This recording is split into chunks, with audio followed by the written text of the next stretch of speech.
Hi everyone, and welcome to Paper Pumpkin Week here on Creative Chelsey.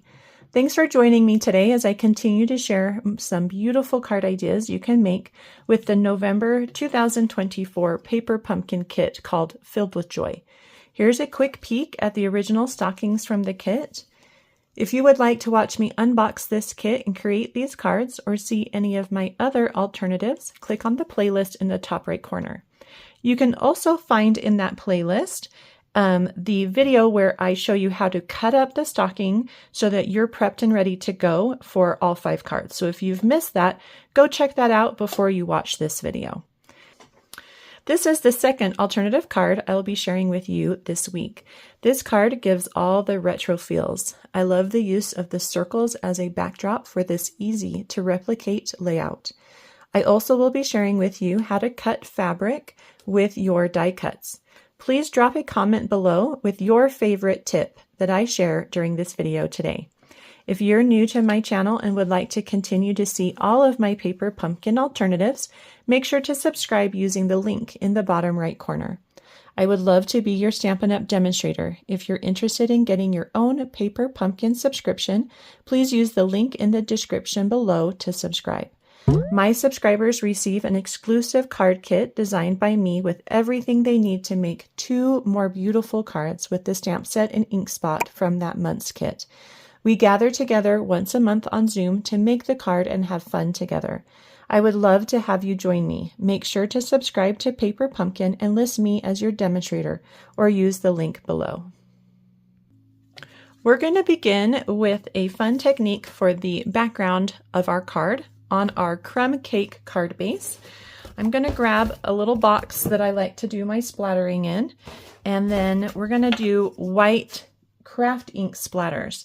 And I did share this technique also on my first card, so I'm just going to kind of go through it really quickly.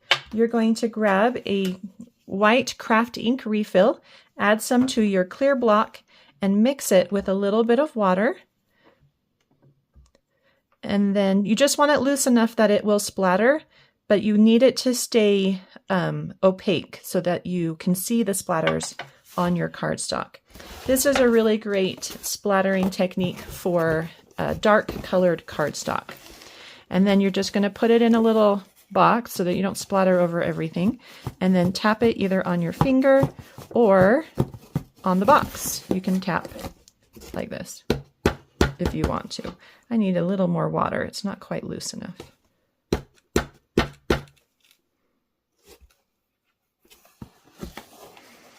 When you do splatter, make sure you try to get it over the whole card, because we will be covering up a lot of the card with our different elements today. So I think that looks good. Can you see that cute splatter happening there? We're going to go ahead and let that dry off to the side, and then we'll come back and do some more things to that background. Next, let's talk about the circles on our card. I'm using the circles from the Spotlight on Nature dies, and I love this one that has the embossing kind of starbursts around the edge. So I've cut 2 of those out. This red circle is about 2 3/4 inches in diameter, and my blue circle is about 1 1/16 inches, and this is cut from Pool Party cardstock, and this one's Poppy Parade to coordinate with our colors. Now I'm also going to cut one from my fabric, and remember we've added adhesive sheets to the back, and this is going to make it really easy for us to cut with our dies some fun fabric shapes.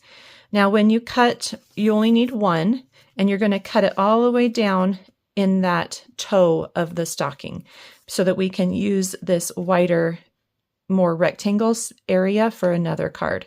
So make sure that you push it as far down as you can, but it does need to be cut. Like I can't cut this part here. It needs to have the adhesive back, and you need to cut from the fabric to the backing. So don't do it the other way around. Okay, and you're just going to run this through. You may need a couple extra shims or something just to really put the pressure so that it can go all the way through. So just test it out. If it doesn't cut, don't remove your die, leave it in place and just add a shim or 2. And a shim is just some thick cardstock that you just add to add more pressure. Another thing I can mention is roll it through a couple times. Don't just let it go through once. Just keep rolling it back and forth and it should cut it out. You may also need like a newer plates. If your plates are really old, try putting a newer plate at the bottom so that it can cut without any problem. Newer plates are always better for things like this. So you can see how it does cut very easily with that adhesive back on the back. All right, so let's do some stamping on these circles. I'm going to begin by stamping the starburst in the center of my pool party. And I'm stamping with Poppy Parade ink, which is the ink that came in the kit. So there's that. And then I'm also going to stamp, this little starburst, not the starburst, this is the starburst. These are like the 4-point stars. And I'm going to stamp those just along the edge of my Poppy Parade circle. So not the edge, like right inside the embossed edge. Okay, so don't go over the embossing if you're using the same dies as I am. And I'm just going to do 3 just in kind of a triangular shape as the points, just like that. Okay, let's check out our card base really quick. I think those are all dry. I'm also going to do some stamping on that, but before I do, I want to add my fabric pieces first, and then I'll know where to stamp. So we've got this cute fabric ring. This came off the top of our stocking. Let me show you really quick. In that first video that's in the alternatives, we're just cut off that top piece and we didn't separate it. And then you're going to find a seam, doesn't really matter which one, and you're going to cut right on that seam with some fabric scissors. Okay, and then keep the other one intact, and then you'll just add it to your card on the edge there. And I used some tear and tape. So begin by adding tear and tape all the way down. This is on the folded edge, so where your score line is. And we're going to put 2 pieces of tear and tape right by each other. And that's for the second set. And I liked putting these 2 pieces together. I thought it gave some good texture. Okay, so 2 pieces of tear and tape. Start by removing the first one. When you add this, you want the folded edge along the folded edge of your card.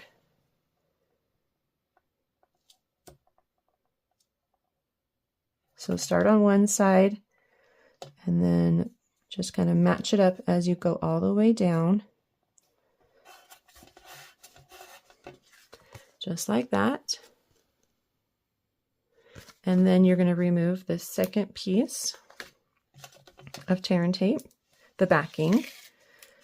And then you're going to take your, it doesn't really matter. I feel like even this curved area can get straightened. But you're going to take that piece, and it has a raw edge as well. So we're going to put our 2 raw edges together. Okay.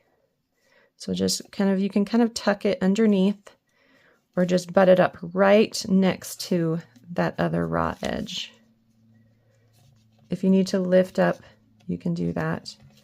If you have a little bit of thread showing, that's okay. Okay. It kind of gives a little bit of a rustic feel to this card.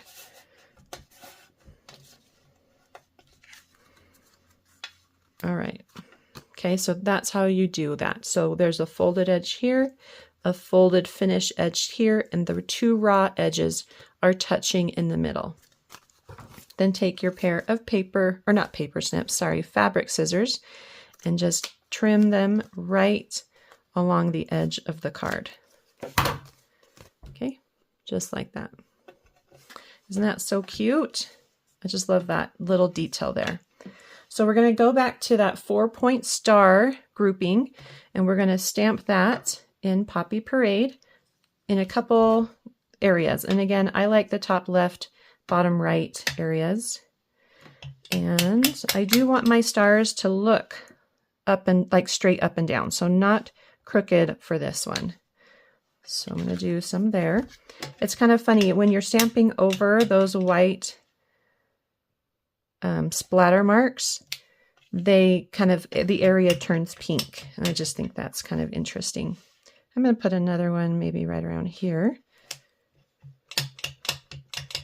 And then some down here in the corner.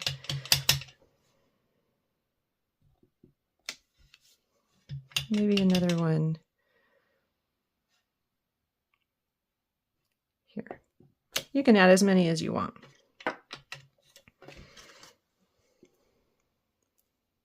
All right, so your card base is done.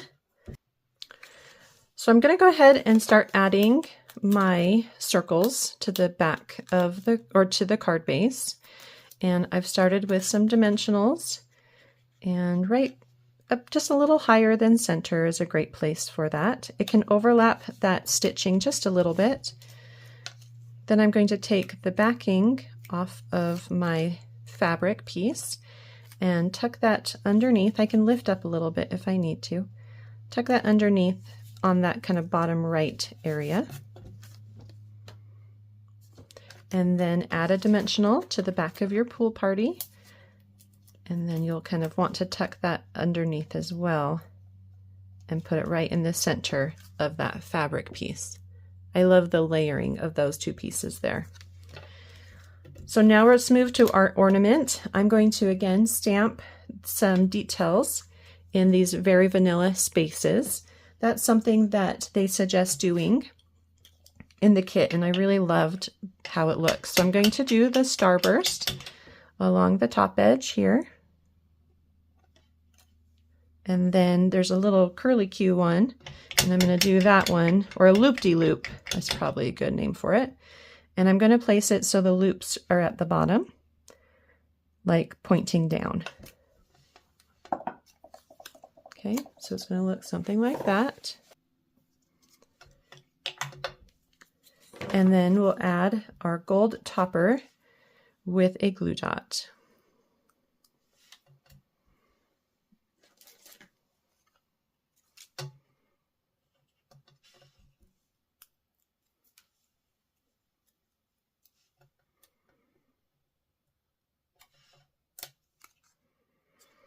I'm going to place some dimensionals, and I want to make sure that I place it so that it is over both the topper and the ornament.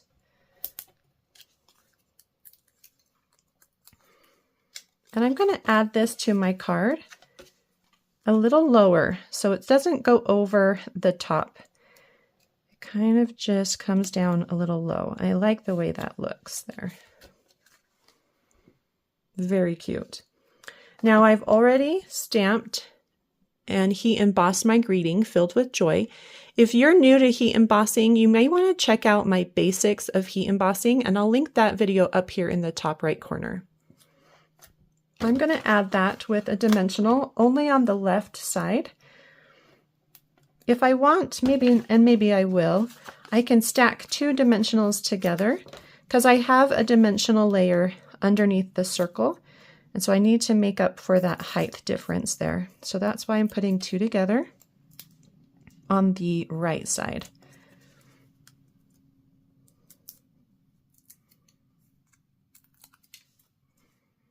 And then you're just going to tuck that right in between those two circles, just like that.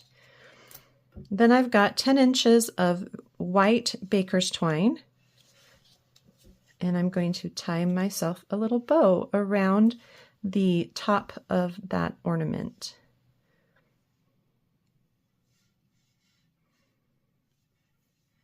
So I like to make a knot and then put my ends together and slide that knot down. That keeps my two sides even so that I can make a nice bow with even size loops and tails. And then you can just adjust the size as you want and pull nice and tight. I think that's really cute.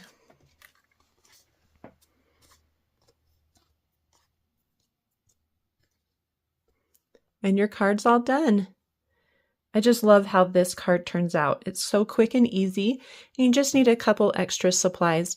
And for these circles, you really could use any shape die cuts that you may already have if you don't have these Spotlight on Nature circles. But if you're interested in getting them, I really do love them. And there is a link to the supplies that I've used below in the description, and you can click on that link and order them. Thank you so much for watching. If you're interested in getting written instructions or close-up images on how I created this card, you can visit my blog, creativechelsey.com. If you would like to subscribe to Paper Pumpkin so that you can get your own monthly crafting kit, please do so using the link in the description box below. Thanks so much for watching. Have a creative day. Bye.